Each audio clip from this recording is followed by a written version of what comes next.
नमस्कार। मैं राकेश गुणवंत तामनकर आप सभी का मेरे इस वीडियो चैनल में स्वागत करता हूं। मित्रों, आज जो हमारा ये पॉडकास्ट है वे मनुष्य के विरक्त जीवन को किस प्रकार जीना चाहिए, अर्थात हमें प्रपंच में रहकर भी उसमें अलिप्त होकर किस प्रकार प्रपंच करना चाहिए, इसके संबंध में संत रामदास स्वामी जी द्वारा जो लक्षण बताए गए थे उसके कुछ थोड़े से 2-3 लक्षण और बताकर फिर हम उसमें आगे अध्ययन करेंगे कि किस प्रकार पढ़त मूर्ख को समाज में देखने के लिए मिलते हैं। अब आप पूछेंगे पढ़त मूर्ख क्या होते हैं? तो पढ़त मूर्ख का अर्थ होता है कि जिसने ज्ञान तो प्राप्त कर लिया है, उसका व्यवहार जो है वो अज्ञानियों की तरह होता है, उसको हम पढ़त मूर्ख कह सकते हैं। तो उसका एक पंचतंत्र में एक कहानी आती है पढ़त मूर्ख के संबंध में कि दो दोस्त थे, गुरुकुल में गए, अपने गुरु के पास उन्होंने संपूर्ण विद्या का अध्ययन किया और जब पूरा विद्या अध्ययन कर लिया और उनको गुरुकुल छोड़ने का समय आ गया तो उन्होंने गुरुजी को नमस्कार किया। तो गुरुजी ने कहा, देखो अब तुमको संपूर्ण ज्ञान की प्राप्ति हो चुकी है, तो एक चीज़ हमेशा ध्यान में रखना कि संकट काल में यदि आप सब कुछ सबको नहीं बचा सको तो ना सही, पर आधा तो कम से कम बचा ही लेना चाहिए। इस प्रकार नियोजन करो कि संकट काल में हम कुछ न कुछ तो बचा ही सकें। गुरु जी से आशीर्वाद प्राप्त कर, गुरु माता से आशीर्वाद प्राप्त कर, दोनों मित्र जंगल के रास्ते से अपने घर की तरफ पैदल ही निकले। रास्ते में एक नदी लगती थी, काफ़ी बड़ी नदी थी, तेज बहावदार पानी था। चलते चलते एक मित्र का पैर फिसला और वो नदी में जा गिरा। थोड़ी ही देर में वो नदी में के पानी में डूबने लगा। मित्र ने अपने मित्र को आवाज़ दिया, बचाओ बचाओ बचाओ। जंगल में दूर दूर तक कोई था नहीं जो उसको बचा सके। मित्र ने भी देखा कि इस बहते पानी में, तेज बहाव वाले पानी में मैं अपने मित्र को कैसे बचा पाऊंगा। तभी उसको अपने गुरु ने दी हुई ज्ञान को ध्यान आया कि यदि आप पूरा न बचा सको तो आधा तो बचा ही लेना चाहिए। उसने तुरंत अपने पास जो चाकू था, कुकरी थी, उसको निकाला और अपने मित्र के चुटिया को पकड़ा और उसको काट लिया और अपने मित्र को पानी में डूबने दिया। तो उस पढ़त मूर्ख ने जो ज्ञान प्राप्त किया था उससे उसने कुछ भाग तो बचा लिया, पर अपने मित्र को मरने दिया। तो इसको कहते हैं पढ़त मूर्ख। तो हम शुरू में कुछ विरक्त व्यक्तियों के लक्षण देखेंगे और उसके बाद पढ़त मूर्खों के लक्षणों के बारे में चर्चा करेंगे। तो जो व्यक्ति परमार्थ का शुद्ध मार्ग का अवलंबन करता है और अपने आचरण से अन्य भक्तों को परमार्थ के मार्ग पर चलने का माने एक उदाहरण प्रस्तुत करता है, वो व्यक्ति वास्तव में एक विरक्त व्यक्ति ही है। विरक्त व्यक्ति ने हमेशा भक्तों के शंकाओं का समाधान करना चाहिए तथा समस्त भक्तजनों को आत्मीयता के साथ, बड़े प्रेम पूर्ण व्यवहार के साथ, उनके साथ आदर भाव से पेश आना चाहिए। संत रामदास स्वामी कहते हैं कि जो व्यक्ति विरक्त है उसने हमेशा अपने निंदक का भी आदर करना चाहिए, उसके साथ सम्मानपूर्वक व्यवहार करना चाहिए। संत रामदास स्वामी कहते हैं, अपने भक्तों को आत्मबोध का ज्ञान विरक्त व्यक्ति ने करा देना चाहिए। मोक्ष प्राप्ति के इच्छुक मुमुक्षुओं को निरूपण कर उनकी मोक्ष प्राप्ति की इच्छा को जागृत करना चाहिए। जो सज्जन भक्ति मार्ग से जुड़े हों उनको अध्यात्म का, आत्मज्ञान का पूर्ण ज्ञान प्रदान करना चाहिए। विरक्त व्यक्ति का जो उद्देश्य है वो बिल्कुल स्पष्ट है कि दूसरों के केवल उत्तम गुणों को ही आत्मसात करना चाहिए, अवगुणों को आत्मसात नहीं करना चाहिए। विचारपूर्वक घातक विघ्नों का नाश करना चाहिए। तो अच्छे गुणों को, उत्तम गुणों को आत्मसात करना और अवगुणों को त्यागना, ये समर्थ रामदास स्वामी ने विरक्त व्यक्ति के लक्षणों में एक मुख्य लक्षण बताया है। और मुझे याद है कि मेरा एक मित्र जो बहुत ही अच्छा गायक था, लोग उसके गायकी की प्रशंसा करते थे, तो उसको एक बार किसी ने सलाह दी कि वो जो फलाने गायक हैं उनके गाने को सुनकर तुम अपनी गायकी को सुधारने का और उसमें और संशोधन करने का प्रयास किया करो। मन ही मन मेरे मित्र ने उन प्रसिद्ध गायक को अपना गुरु मान लिया और उनकी गायकी को सुनकर अपनी गायकी को निखारने का प्रयास करने लगा। मगर ये सब करते समय उसको पता चला कि जिनको उन्होंने गुरु माना है वो शराब पीकर गाना गाते हैं। इसलिए महोदय वो भी शराब पीकर गाना गाने की आदत डालने लगे। तो रामदास स्वामी हमको इसी बात से सावध करते हैं, सावधान होने की बात कहते हैं कि दूसरों के केवल अच्छे गुणों को हमें आत्मसात करना है, दुर्गुणों को त्याग देना है, चाहे वो कितना ही महान व्यक्ति क्यों न हो। तो ये एक प्रमुख मुझे बात लगी जो कि हम सभी को ध्यान में रखना चाहिए कि चाहे वो हमारे गुरुजन हो, कितने ही आदरणीय सम्मानीय व्यक्ति क्यों न हो, उनके केवल उत्तम गुणों को हमें आत्मसात करना चाहिए और दुर्गुणों को त्याग देना चाहिए। इस प्रकार उत्तम लक्षणों को विरक्त व्यक्ति द्वारा एकाग्र मन से सुनना चाहिए और उनका कभी त्याग नहीं करना चाहिए।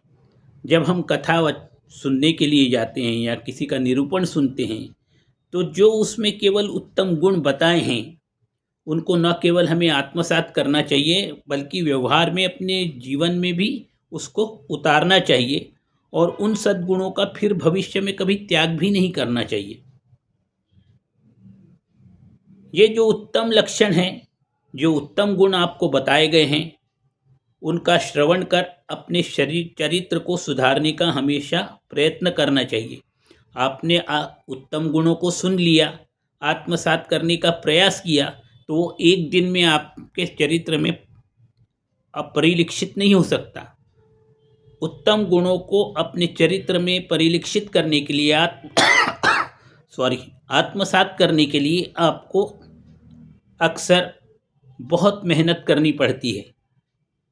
तुम बहुत मेहनत और परिश्रम, तपश्चर्या के बाद आप उत्तम गुणों को आत्मसात कर सकते हैं। उनको आत्मसात एक बार जब आपने कर लिया तो किसी भी परिस्थिति में उन गुणों को फिर कभी छोड़ना नहीं चाहिए। यदि उत्तम गुणों को ग्रहण नहीं किया है तो कम से कम दुर्गुणों को अपने चरित्र में आत्मसात नहीं करना चाहिए।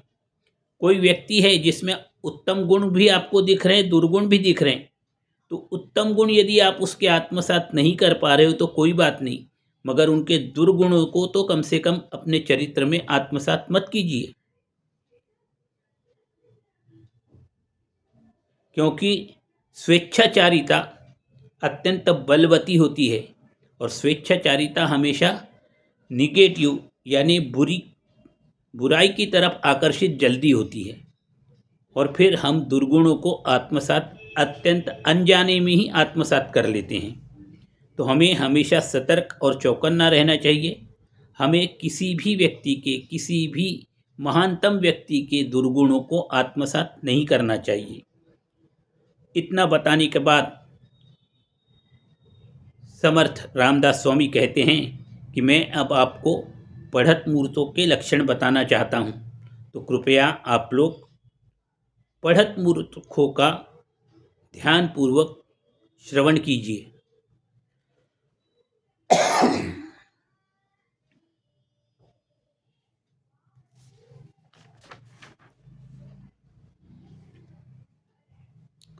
उत्तम और सद्गुणों को सुनकर मनुष्य में चतुराई का उदय होता है, होशियारी मनुष्य की बढ़ जाती है।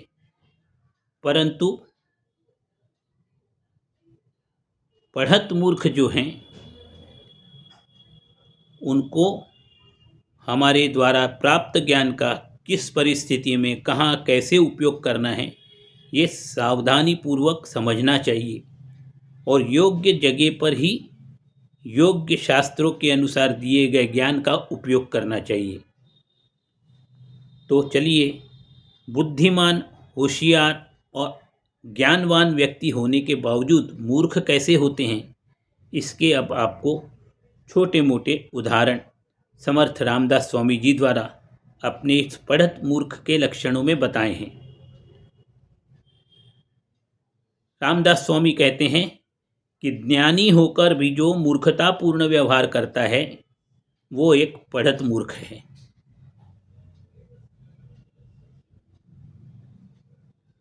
पढ़त मूर्ख व्यक्ति के अवगुणों को सुनकर अपने में उसको आत्मसात कर लेता है। कोई महान व्यक्ति है और उसके दुर्गुण भी है तो पढ़त मूर्ख उन दुर्गुणों को आत्मसात कर लेता है।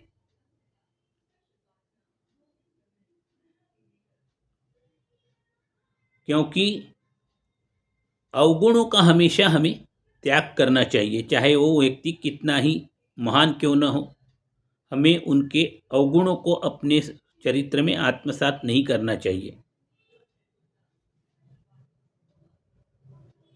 बहुत से लोग बहुश्रुत विद्वान और उत्तम ब्रह्मज्ञानी होते हैं, उत्तम निरूपण भी करते हैं, लोगों को उत्तम वचन बोलकर सद्गुणों के बारे में अवगत कराते हैं। और फिर भी यदि ऐसा व्यक्ति जो ज्ञानवान है, बुद्धिमान है, उत्तम निरूपण भी करता है, वो व्यक्ति यदि निराश रहे या उसको अपने ज्ञान का, संपत्ति का, किसी बात का यदि उसको अभिमान है, वो ऐसा व्यक्ति अभिमानग्रस्त हो जाता है, तो ऐसा व्यक्ति भी एक पढ़त मूर्ख के समान है। क्योंकि शास्त्रों में हमें अभिमान न करने के लिए कहा गया है। तो ये जानते हुए भी कि हमें अभिमान नहीं करना है, यदि हम अपने ज्ञान के ऊपर, अपने धन के बारे में अभिमान करते हैं तो वो एक पढ़त मूर्ख के समान ही है।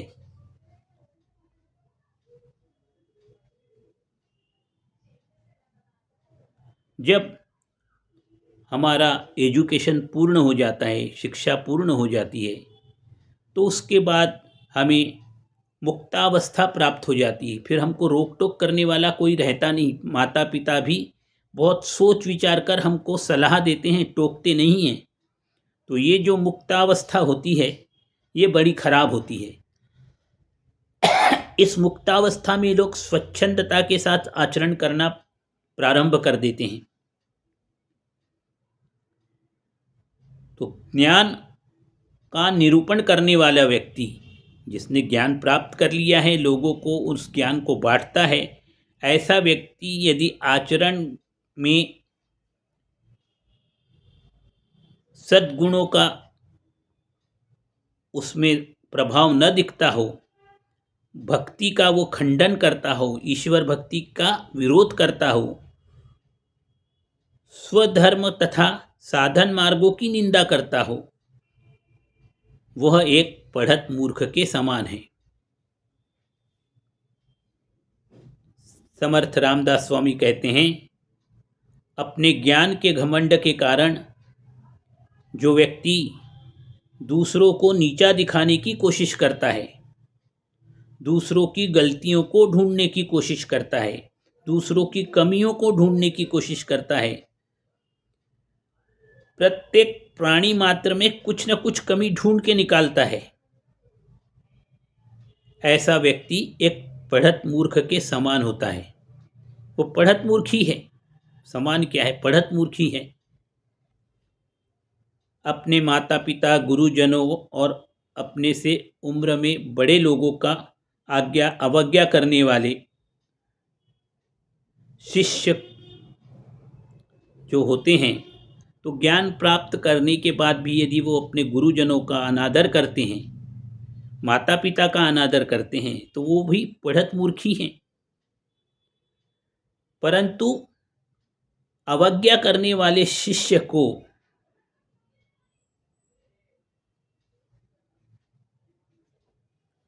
अत्यंत संकट में स्थिति का सामना करना पड़े, ऐसी कठोर शिक्षा देने वाला गुरु अथवा उसके माता पिता जनमानस की भावनाओं को विचार न करने वाले ऐसे लोग, जो लोगों के मन को दुखी करने वाले होते हैं, उनका दुखी करने वाले वचनों का प्रयोग करते हैं, वो एक पढ़त मूर्ख ही हैं। तो अपने शिष्य को भी ऐसी सजा दीजिए जिससे उसका जीवन संकट में ना आए। शिक्षा केवल इसलिए दी जाती है कि उसने क्या गलती की है उसका उसको ध्यान हो जाए, भविष्य में वो ऐसी गलती ना कर सके। मगर कठोर शिक्षा नहीं होनी चाहिए जिससे उसको किसी प्रकार के संकट का सामना करना पड़े। तो कठोर शिक्षा जो देते हैं वो भी पढ़त मूर्ख के समान ही हैं। हमेशा